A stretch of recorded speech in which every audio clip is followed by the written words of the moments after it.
Hello, this is a CYBR203 project presented and constructed by Camron and Raddy, and we'll be going over Linux security fundamentals.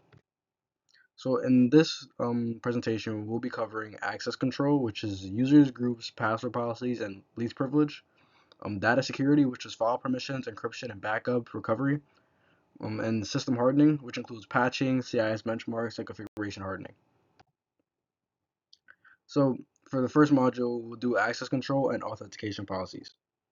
So access control limits who can use, view, or modify system resources. So in Linux, this is done through users, groups, and permissions. So the principle of least privilege, which is very key in this module, is to give users only the permissions they absolutely need, nothing more. So we don't give users too much control. So users, individual accounts, Alice, Bob, each have a unique UID. Use add user to create. Passwords are enforced by pluggable auth modules. So you do libpam dash pw quality sets complexity rules. That sets complexity rules. And then the groups of collections of users sharing permissions. You use group add and user mod. And then cloud IAM, AWS Azure IAM mirrors Linux. So it creates users, assigns roles, and enables multiple factor authentication.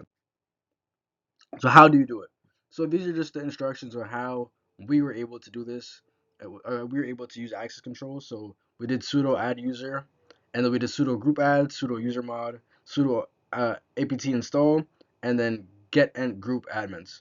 That's how we were able to access user control. Yeah, this is how we were able to configure access control. For module 2, we'll be talking about data security and backup recovery.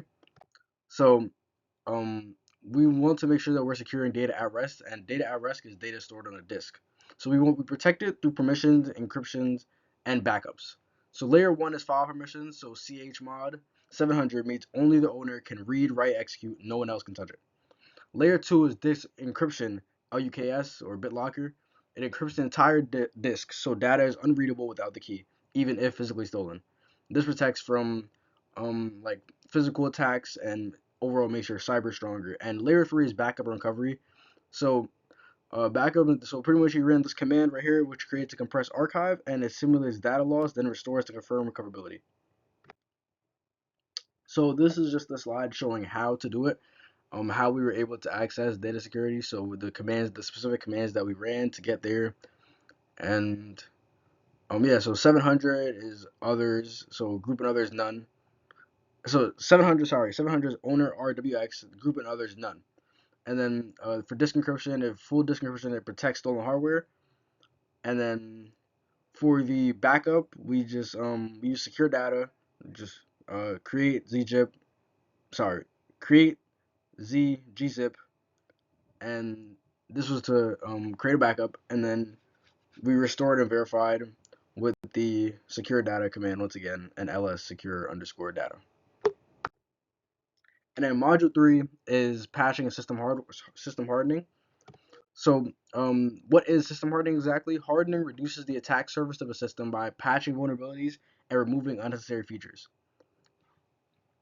So, patching is like apt update and apt upgrade. It keeps all software current to close known vulnerabilities.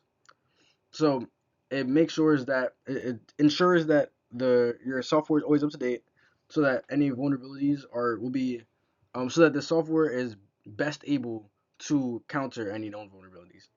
And we have audit packages, so we're able to identify what's outdated so that we can patch it. Disable services, so it turns off anything not needed. The less active things running in your cyber system is the less amount of targets. And then we have the log root login, so it detects the direct root login is dangerous. You use sudo instead for auditable admin access.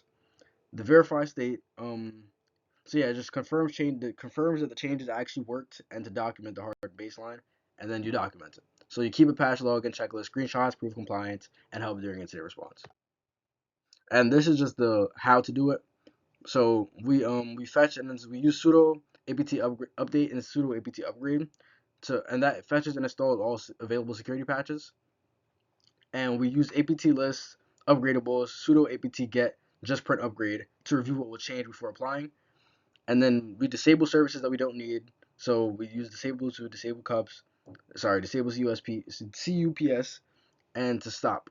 And then we use sudo password, one root, and then sudo grep perma root login, and yeah, to lock the root and verify.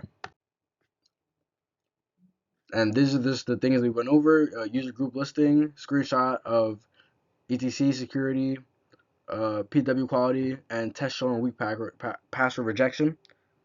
These are things that we submitted.